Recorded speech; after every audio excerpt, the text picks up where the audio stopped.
All right. Showtime. Hello, and welcome to episode 60. We're up to 60 episodes, the Following Mechanical Turks project. Yep. So today, it's been a little bit. I think it's been a couple of, so that would be 4 weeks, I think. Yeah. Since we've checked in part just because of other interruptions. End of the semester is always a dicey time, and then throw in other potential pitfalls, and this kind of thing happens. I think we were going to discuss revisions to the second project, which we had touched upon previously, potential ways to revise it, and then you were going to work up some material for that. Yeah. I guess that's the gist of it. I think so. I've got a hair in my beard. What do you got? I had a hair in my beard. I got it. I think a beard is hair. Oh boy. Just blew your mind. Okay, I gotta ground myself now. Yeah. Gotta come back in another 2 weeks. Let's just call it. I gotta think about this whole ontological question of being hair. No, right. I was thinking about the method and both the method and sort of placing it. So thinking about the kind of audience question. Mm-hmm. And hitting upon the idea that one of the things that we could do in the method section is sort of outline what we were doing. I mean, sort of almost simplify the method section a little bit. And then in the discussion section, come back to notions of, so in the first, we'd really focused on readability. And then that's the one that we picked up for the second one. But we also had these notions of the taskscape and telling in the first one. Correct. And so thinking about bringing that sort of the method that's getting at readability, and then in the discussion question coming back to readability within the taskscape, and then linking that notion of the taskscape to the sort of disciplinary conversation about the rhetorical situation. Right.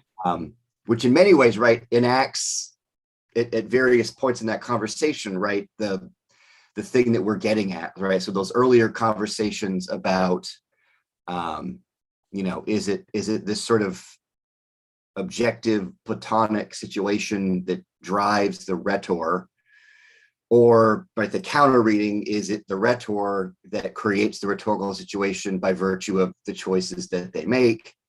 And then essentially a series of back and forth or modulations on that conversation, right? Moving increasingly through, ecological models, models of complexity theory, right? There's B-Secker sort of post-structural Derridian reading.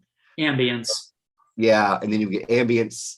And then so what we were kind of thinking about is going back to the notion of the human intelligence task, and thinking about Ingold's notion of the taskscape as the kind of setting in which these things sort of emerged as the way that they're going to emerge. I was just going to say, so just to sort of, reconnect with what we were talking about, the current methods largely places what we're doing in the conversation of literacy, right? Yeah. We're pulling from Ong and Ulmer, but as we talked about, kind of one of the places where that wasn't quite a precise fit, that's exposed in the fact that kind of that context we invoke. For one thing, it's patchy, right? We pull from Ong, which is early 80s and back into the 70s. Yeah. And then dip into things like Ulmer in the early 2000s, and then Jan Homovik's, intervention in like the 2012, 2010s. And so it ended up a little sort of patchy. So potentially what we could do is, instead of put this work and this conversation, in this dialogue of literacy, to shift it into this larger question of the rhetorical situation, which may be a better fit. I mean, it's maybe they're both aspects of rhetoric, but it is a conversation that we might be more familiar with. As you point out, we just have a better sort of, lineage, right? In terms of like, Yeah. okay, so we tend to see this as probably starting with like the Bitzer, and Yeah. then Vats and Cassini, and then moving forward from there. We might be able to build sort of a better chain of this is the theoretical conversation we're entering, right? Yeah. And the more I got into it too, there's also some connections to the other. I think most people would see them as parallel or resonant conversations about rhetorical agency. So you get, the Geisler response, and you get Lundberg and Gunn, right? I'm thinking particularly about the Ouija board piece that they write. I'm not familiar with that. So right, they're kind of playing with this notion of the planchette, right? The little thing that moves across the Ouija board. And you have all the hands on it, right? There's sort of this distribution. And it struck me as a kind of similar allusion to the mechanical Turk, right? It's this thing, that there's some kind of human agency involved, but it's aggregated through the game itself. So this whole question of agency also is kind of bound up in this rhetorical situation. So I was also kind of playing with the idea that it also kind of it doesn't bring those conversations together, because I don't think that they're all that distinct. But I think gives us an entry into them.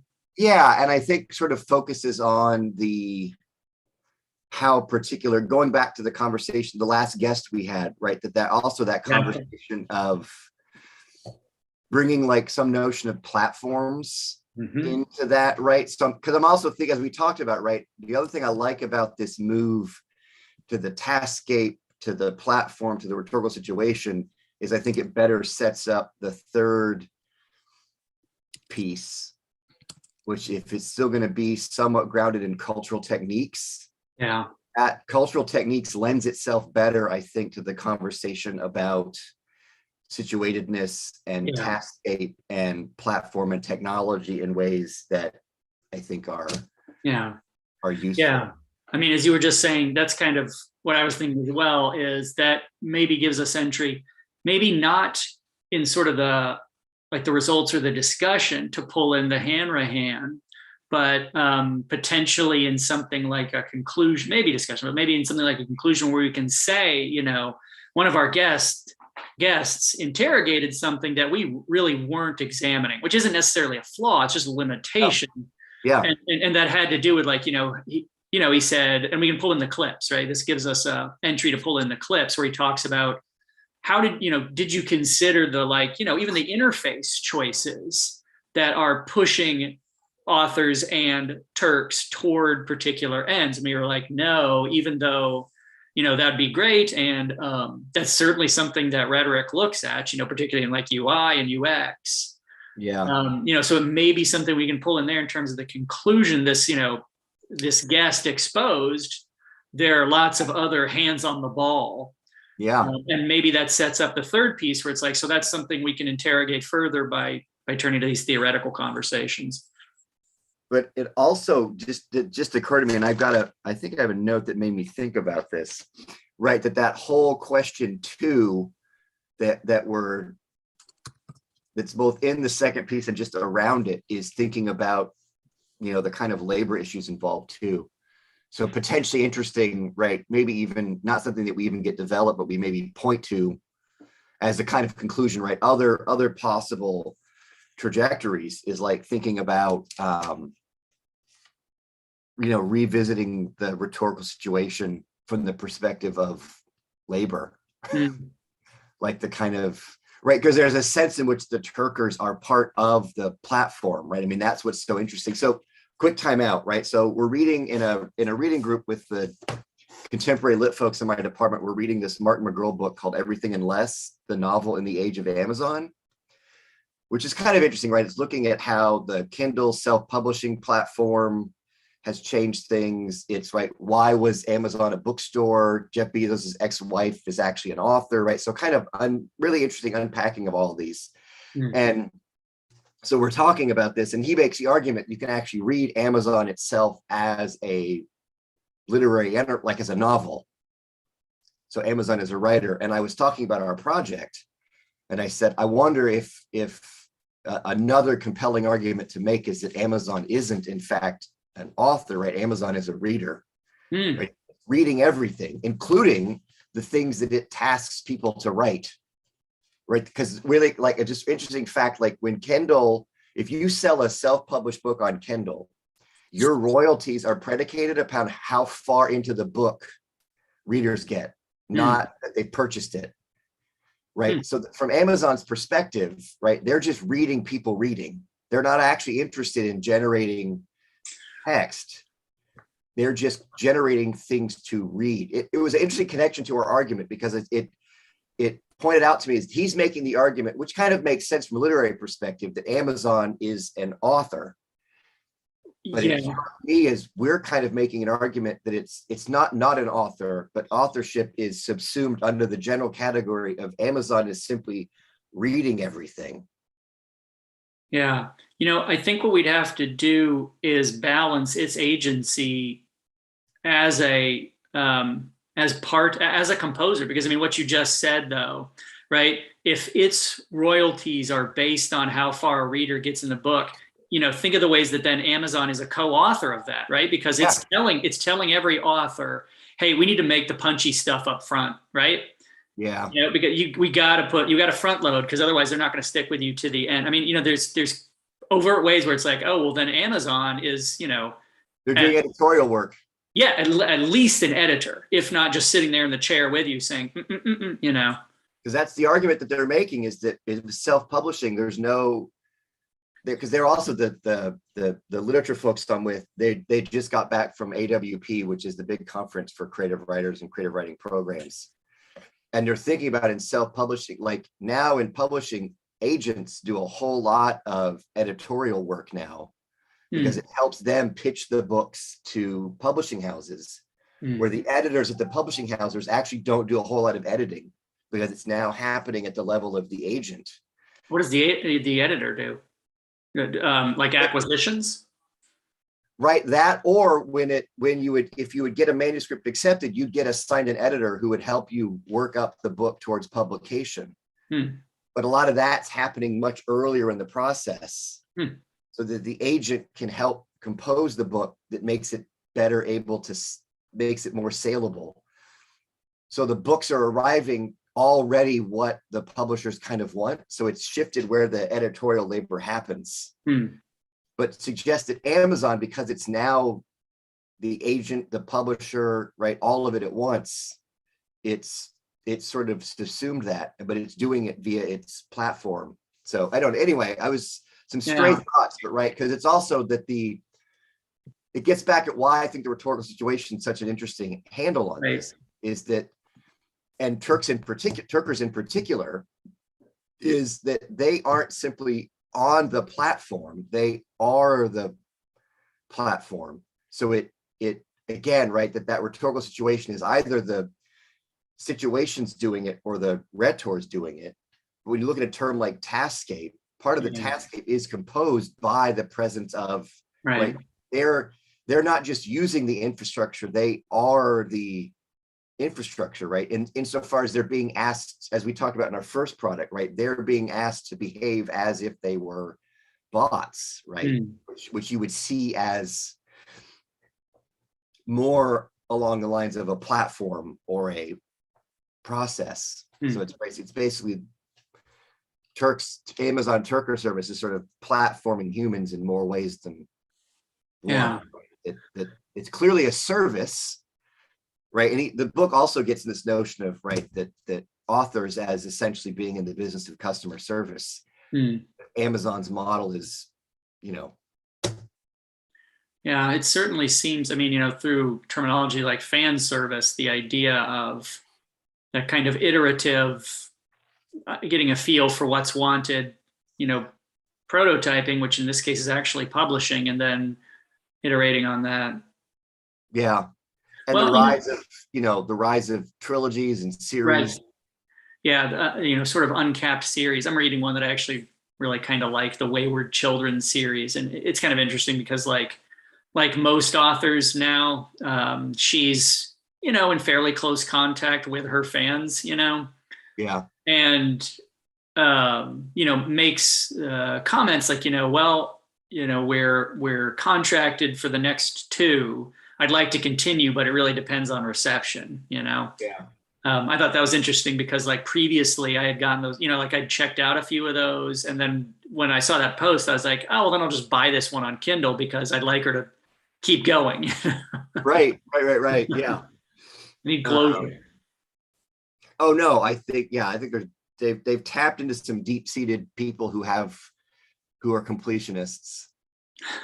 As I look behind me, and I've read all of Herbert's Dune books, and we want to talk about diminishing returns. Yeah. Yeah. Well, that third piece, the kind of sort of outliney stuff we have for it does, tap into labor issues, particularly looking at other forms of Turk labor, right? Other platforms, both monetized and in some sense non-monetized, although it's a little deceptive because, as we know, there's always money. It's just a question of, like even things like Be My Eyes, which seem to be volunteer. Yes, but money is changing hands in order to keep it extant, right? In order for it to exist, it is monetized in some form or fashion, Yeah, someone's getting their beak wet. Well, even nonprofits are still monetized, right? Right. They're just they're a business enterprise that's not generating profit, but I'm assuming there's an accountant somewhere. Yeah, they take in funds and then expend those funds, and they pay people, right? It's like, anyway. It was also interesting because another thing that came up in this conversation, I feel like this meeting is just a debrief of another meeting that I had, because one of the grad students that came had just been phone banking for Amazon's unionizing efforts. In the fulfillment centers, right? He's also playing with this notion of fulfillment is this, right? The way that it's actually not a terrible model for literature. He's making this really interesting argument, which is the way that Amazon approaches, right? There sort of two things can be true at once, which is Jeff Bezos might have been very interested in literature. So that's why he started with a bookstore. But if you wanted to start a very quickly building online distribution it would be books, because they're kind of all the same shape, right? They already have ISBN number, right? They're already trackable, right? They're already easy to move. So anyway, but I pointed out that the resistance of Turkers themselves for any talk of organizing. Well, and our first piece, that's where it starts, is labor, right? Our first piece begins with discussion of Amazon undermining labor organization efforts, right? Yeah. A little bit of a full circle. Yeah. So, I think that's kind of where we landed before, was we were like, well, change the Google Doc and we'll see, if the direction makes sense. Or, the good thing about a Google Doc is you can always rewind it, right? Where it's like, if we need to, and review previous versions. So if we need to pull stuff from, the previous, but, maybe we can consider shifting the sort of realm of this work from a kind of patchy discussion of literacy into potentially a more full discussion of situation. Yeah. I'm just going to pull something else up.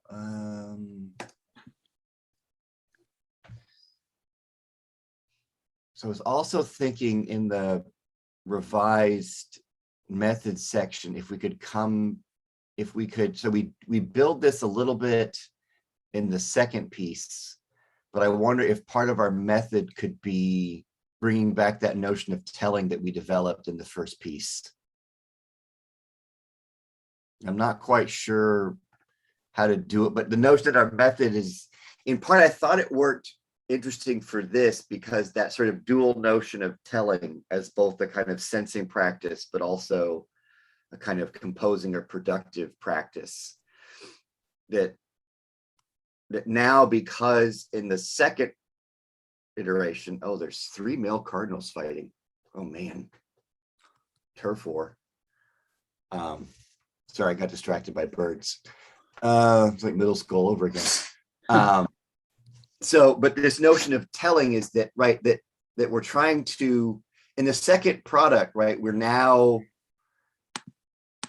we're now making posts and having Turkers respond to them. So in that sense, right, we're telling Turkers what to do, but we're doing it as a kind of sensing practice. So I was just potentially read something we could plug in. It's probably not necessary, but maybe early on it would be a way to develop that part of the first piece. Well, I mean, yeah, there might be ways to hook it in, maybe even without significant revision. It looks like, so we talk about telling a bit at the end of the introduction, yeah, couple of spots at the beginning of the methods, and then I think in the discussion is really the remainder. Yeah, yeah, the discussion is the remainder of them. So there might be ways to work that in. Oh, and then it pops up in the conclusion, which, as we know, currently the conclusion is a little bit skimpy. But if we shift frameworks, that would give us a way to open the door in the conclusion to how this is setting up the third piece, as well as identifying possibly other avenues of research, in part because, ideally this project was to identify and to provide data for projects that are associated but aren't written by us, right? yeah. So there may be ways in the conclusion, as is common with IMRAD, to identify, avenues of future research, even if we don't end up pursuing all of them. Yeah, I don't think necessarily the discussion or conclusion section contractually obligates us to pick up certain threads. No, and in fact, ideally, the conclusion is broad enough. Like that conversation with Ben Hanrahan, I thought, there'd be a really neat paper for the three of us to write that he was kind of alluding to in terms of, the design decisions and what agency is kind of baked into your interface with the platform. Yeah, no, I was thinking the same thing, that leaving it open so that, I mean, we've been thinking of this, I mean, not from the beginning, but right, that this became a three-part thing. Right. I think ideally, right, it could spin out. Yeah. We're really building a Marvel style universe here. Turks. Right. I mean, I think the coolest thing that would be happen is that there'd be something up on the Falling Mechanical Turks project that wasn't either of us. Right. I mean, I think that would be really interesting. So maybe start pressuring grad students. Exactly. Yeah, no, I think we should really do that. But yeah, no, in a good way, right? I think there's stuff here that could get teased out. But yeah, so thinking about the conclusion as possibly seeding additional projects, not a kind of beeline to the third piece. But the conclusion of this doesn't need to be a cliffhanger that sets up the third one. No. We don't need to have a stray scene with the Joker in it to ruin what's an otherwise pretty good movie. All right. Well, I mean, that's the gist of it. So, I mean, I guess the issue is just composing the revision. Yeah, and I've got stuff. I just need to step it up. That could be. I handwrite everything on a legal pad. I'm like, who's that TV author that does that? Well, Seinfeld does it notoriously. Oh, well, there you go. He has always still apparently writes all his jokes by hand on legal. I've been entirely too influenced by the Seinfeld 90s. Yeah, I don't remember where I learned that. I don't think it was in Comedian. I think it was just in a clip where he was talking about his writing process. Yeah. I like handwriting everything. I have a student looking at that because, there's research about handwriting and memory, right? That at least with certain acts of recall, it seems like handwriting leads to better recall memory than typing your notes. Arguably, though, you sacrifice some things like searchability, right? Which there are trade-offs there. Well, I've always, as an undergrad, I would handwrite my notes, and then within 8 hours, I would type them up. So basically, you rewrite everything. I like it for revision. It basically guarantees I sort of mechanically rewrite everything. So Mhm. it sneaks in a major revision without it feeling like I'm revising, which I Yeah. sometimes like to do because it feels overwhelming. So it's like most things, it's just a psychological mind game I'm playing with myself. Um, my student was noticing that, and I've seen this, but I didn't know how deeply it ran.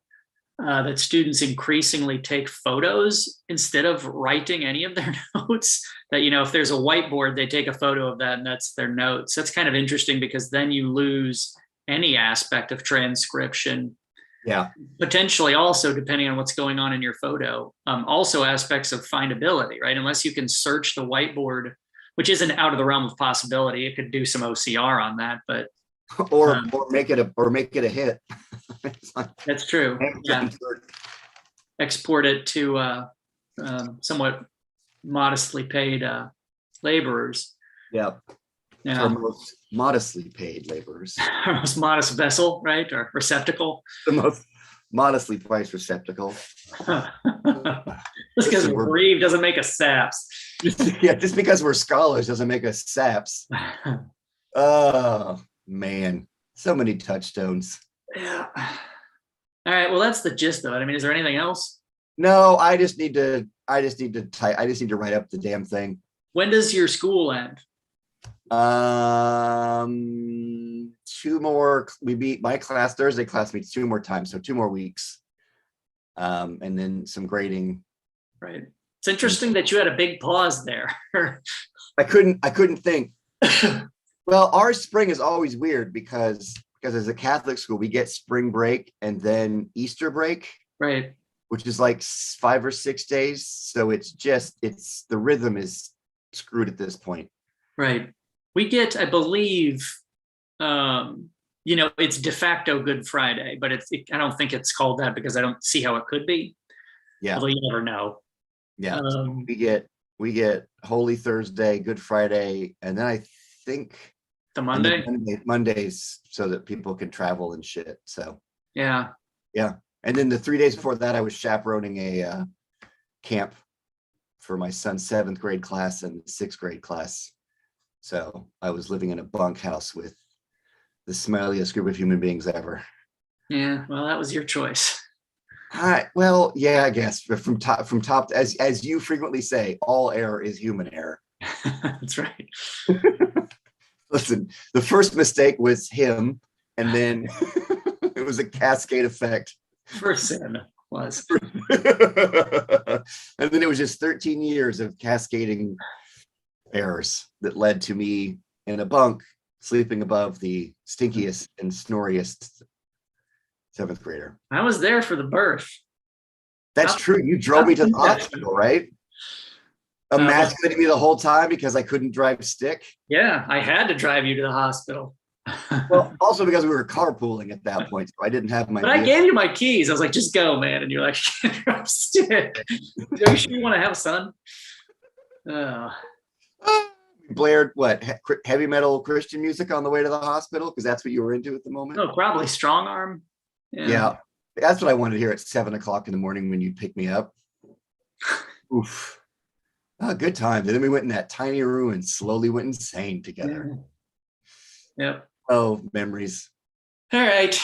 Okay. Let's push this ball all the way out the window. Okay. But yeah, so I'll enter this and then I mean, we'll give it a pass, but we should be pretty, I think the plan, well, I'll tweak the method a little bit. Like I've added some stuff there, rework the discussions a little bit. And then maybe at our next meeting, we can look at those and see what those suggest for a possibly beefier conclusion. Yeah. Yeah. So then we can work that stuff up and then start to get some other eyes on it. Yep. All right, then we will All right. carry forward. All right. Later, skater.